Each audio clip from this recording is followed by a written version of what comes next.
Cracker Barrel has joined the cavalcade of brands that decided to appeal to coastal billionaires instead of the people who built their brand.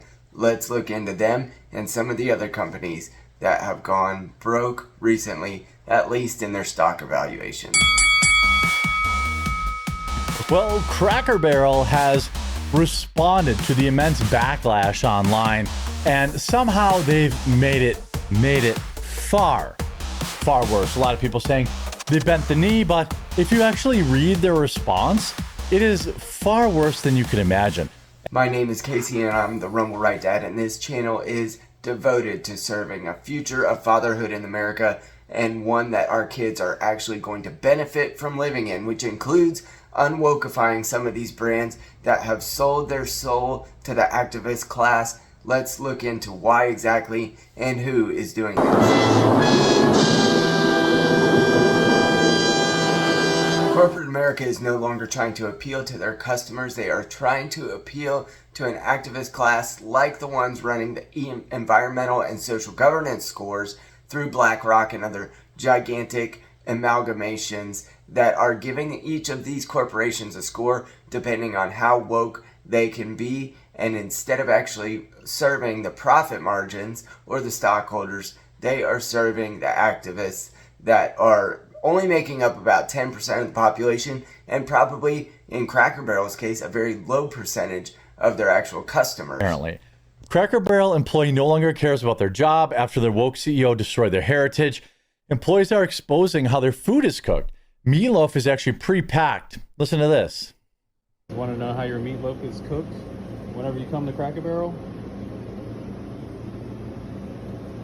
We throw it in the microwave. About 3 years ago when I started this channel, I happened to drive by a Bud Light sign in the trash can, and we can all recall the Dylan Mulvaney incident when they're putting people of a certain gender on cans, and they absolutely destroyed their credibility, and they had to hire unwoke comedians and MMA Dana White, founders in order to try to restore their customers and restore some trust with those who were giving them all of that clout in the first place.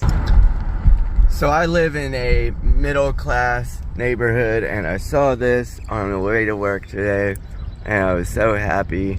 Bud Light is going the way of the dodo. Target sought to win points with progressive elites by doing tuck-friendly bathing suits, as well as putting things that were done by artists and designers who were actively anti-Christian in their aisles, and yet they were, again, only appealing to a small class, and one that probably doesn't even have that much purchasing power, but somehow it managed to make the environmental and social governance scores one of their key formats as to whether these companies are successful or not. How they managed to pull that off is the long march through the institutions that Marxists are now trying to accomplish in our country and throughout the Western world.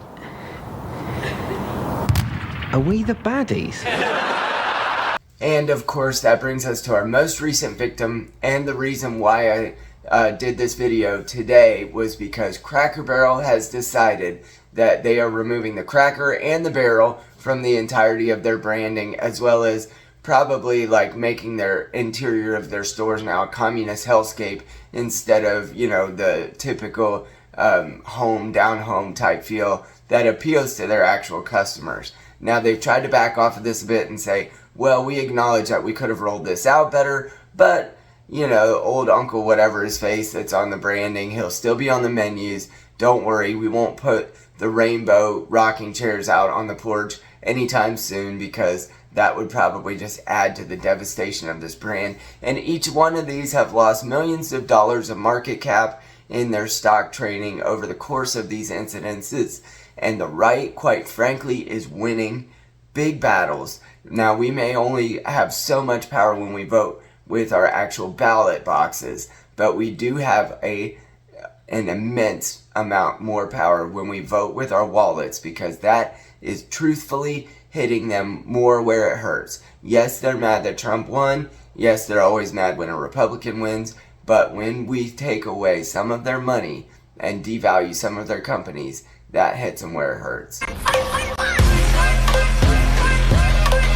Thanks to the efforts of right-wing activists like Robby Starbuck, The right wing has proven that companies are learning the truth. If you betray the people who built you, you won't survive. Let's keep voting with our dollars and knock out some of these brands that don't deserve the credit that we gave them in the first place, and they certainly don't deserve your customer patronage now.